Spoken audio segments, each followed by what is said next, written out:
We've all seen the headlines about AI transforming the workplace, right? Often swinging between, grand promises and pretty dire warnings. But what if we shifted the perspective entirely? What if the most crucial voice in this conversation wasn't the tech developer or the CEO, but you, the worker? It's true. So much of the discussion around AI and the future of work focuses on what AI can do, or maybe what businesses want it to do. But this deep dive, it kind of flips that script. It centers the conversation around what workers themselves actually want from AI agents. That's precisely the shift we need to make, I think. Today, we're diving deep into the future of work with AI agents, but from a uniquely human-centered perspective. Our insights come from a truly groundbreaking study out of Stanford University, Future of Work with AI Agents, Auditing, Automation, and Augmentation Potential Across the U.S. Workforce. Yeah, and this wasn't just some small survey either.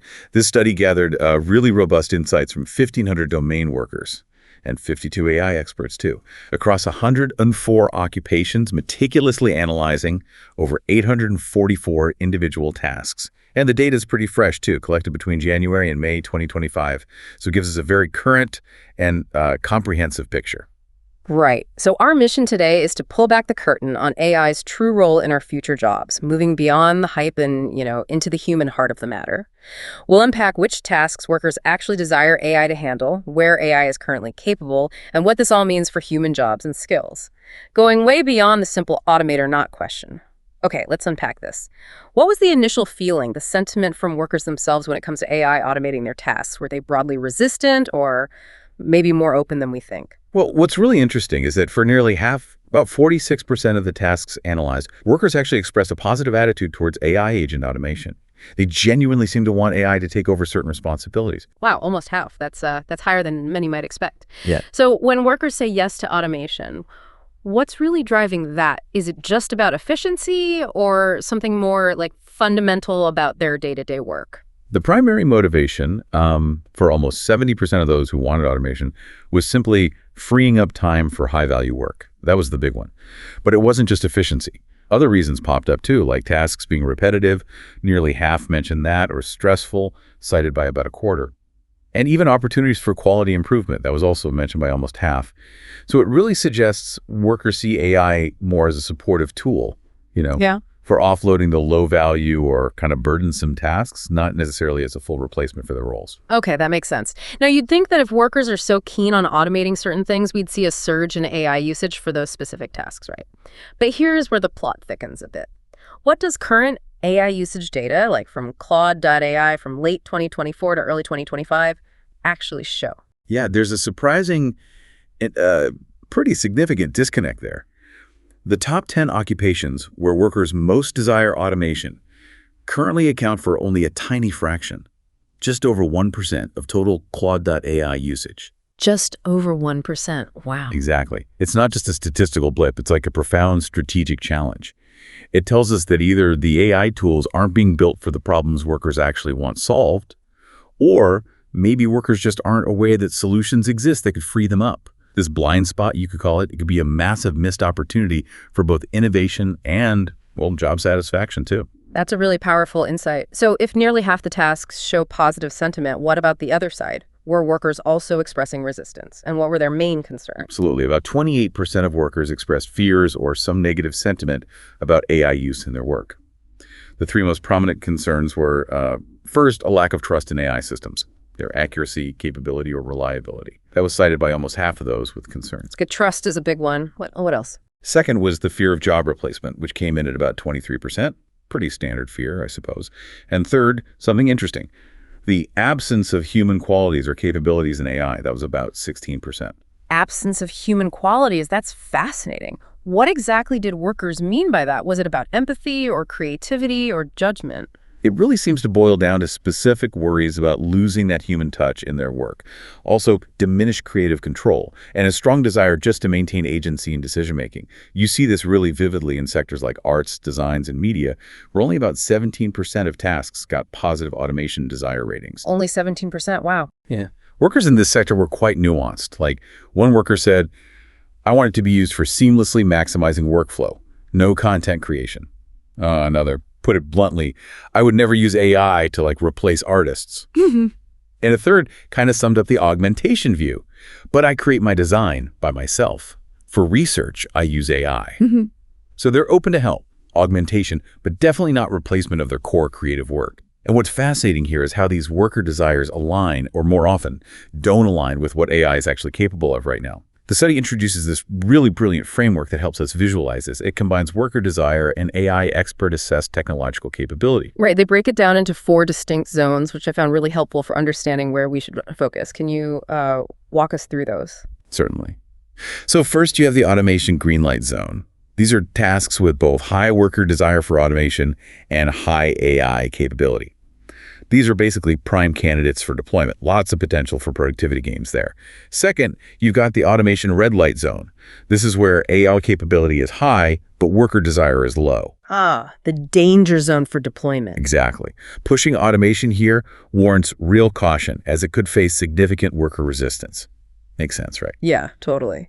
And then the areas where capability isn't quite there yet, but the desire from workers is strong. Right. That's the R&D Opportunity Zone. High worker desire, but currently low AI capability. These represent really promising directions for future AI research and development, where the innovation should maybe focus. And finally, there's the low priority zone, with both low worker desire and low AI capability, so less urgent for development right now. Okay, got it. Now, if we look at where actual investments are going, the study used recent Y Combinator company data as a kind of proxy, right?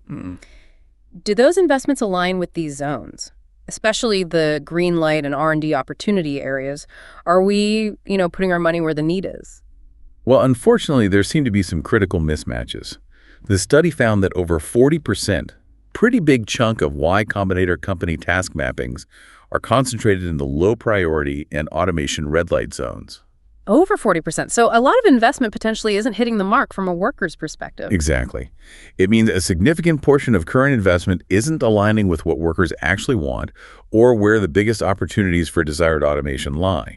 Investments tend to cluster around things like software development and business analysis, leaving many promising tasks in the green light and opportunity zones kind of underaddressed. That really sounds like a misallocation of resources, doesn't it? If investments aren't aligning with worker desire, what are the long-term consequences for AI adoption and maybe overall productivity? It's definitely a missed opportunity to truly empower workers. Indeed. Okay, what about research efforts then? Are AI agent research papers, say from platforms like RPRIF, doing a better job? Are they focusing more on those high desire areas? It's a bit more encouraging on the research front, actually. AI agent research papers are more concentrated in the R&D Opportunity Zone, so that's good. However, the focus remains largely confined to computer science and engineering domains. For instance, the top 3 tasks covered are highly technical. Things like apply theoretical expertise and innovation to create or apply new technology for computer scientists, or perform a direct revision, repair, or expansion of existing programs for computer programmers. So while it's good they're in the opportunity zone, it highlights a need to broaden that research beyond just a few specific domains, to really address the wider range of high desire opportunities workers are looking for. Right, makes sense. So, okay, what does this all mean for how humans and AI will actually work together? This study goes beyond just automate or not, with something they call the human agency scale. This sounds like it could truly redefine how we think about human AI roles. It truly could. The Human Agency Scale, or HS, it's basically a 5-level framework. It's designed to quantify the ideal level of human involvement. It ranges from H1, where the AI handles the task entirely on its own, all the way up to H5, where the AI basically cannot function without continuous human involvement. And it's explicitly human-centered, which feels like a crucial distinction, doesn't it? It's not just about what the AI can do, but how much human involvement is needed and preferred. So how much did worker desires on this scale compare to what the AI experts believed was feasible? Did they see eye to eye? Well, not really. There was a pretty significant divergence there. Only about a quarter of tasks, just 26.9% received matching HS levels from workers and AI experts. Only a quarter. Wow. So where was the disagreement? Crucially, workers generally prefer higher levels of human agency, meaning they want more human involvement for nearly half of the tasks studied. And this divergence, it's a critical early warning, I think. If AI keeps advancing towards full autonomy, while workers are insisting on retaining more control, we're not just talking about friction, we're talking about potential resistance, maybe slower adoption, even outright rejection of AI solutions, no matter how capable they are. It's like a potential human-AI tug-of-war in the making. That's a fascinating and, yeah, somewhat concerning insight, and makes sense that people want to stay in the driver's seat, though. So, what are the dominant patterns of collaboration workers do envision, according to the HAS? What's the ideal scenario for them? The study found that for nearly half, about 45.2% of occupations, age 3, which represents an equal partnership between human and AI, emerged as the dominant worker desired level. This really underscores the significant potential for true human-agent collaboration rather than just full automation or simple tool use. It's about working with AI, not just, using it. Equal partnership. Okay, let's look at the extremes of the HIS then. Which occupations are seen as highly susceptible to AI taking over entirely, that H1 level, and which ones demand that essential continuous human involvement, H5? Right. So on the lower end, the H1 level, where AI experts rated tasks as predominantly AI handled, we see roles like computer programmers, proofreaders, and copy makers, and travel agents. Yeah. These often involve more, let's say, routine tasks with outcomes that are pretty easily verifiable. Okay. And at the other end, tasks truly requiring continuous human involvement, that H5 level. It's interesting. For worker desire, only editors predominantly wanted H5. But for AI experts looking at capability, only mathematicians and aerospace engineers really fell into that H5 category. Huh. So what makes those H5 tasks so uniquely human-dependent? Is it the complexity, the creativity, or something else? Well, worker ratings really highlighted interpersonal communication as a defining feature for H5 tasks. Makes sense for editors, perhaps. AI experts, on the other hand, they emphasize both interpersonal communication and domain expertise. For example, one editor was quoted saying, "I'm resistant to using AI. I would check each suggestion against my own knowledge very carefully." Real emphasis on judgment there. And a mathematician basically said, "I don't think AI has any use for mathematicians, at least for DeepSeek and ChatGPT," implying it just can't handle the core creative problem-solving part of their work that relies on deep, abstract human reasoning. Got it. It's clear that while some tasks might be seen as ripe for full automation, there are many others where human collaboration isn't just preferred, but feels absolutely essential. What are some of the other ways workers envision using AI in these collaborative scenarios beyond just that H3 equal partnership? Yeah, the study identified several common visions. Role-based AI support was mentioned by about 23% of workers. They imagined AI systems embodying specific roles or personalized functions tailored to their needs. Another 23% saw AI as a supportive assistant, doing research that the human then reviews and integrates, like a traditional assistant role, but AI. And about 16% still mentioned pure automation, but crucially for very specific, narrow aspects of their workflow, not the whole job. Okay, so if we connect all this to the bigger picture, what does it tell us about the skills you, our listener, might need in the future workplace? How is AI reshaping what competencies are truly valuable? Yeah, this deep dive offers some really important early signals that the landscape of valuable skills is definitely shifting. We're seeing, perhaps counterintuitively, a shrinking demand for what we might call traditional information processing skills. Things like analyzing data or information and updating and using relevant knowledge skills that are traditionally common in high-wage jobs, they're actually less prominent in tasks requiring high human agency, according to this study. That is a significant shift.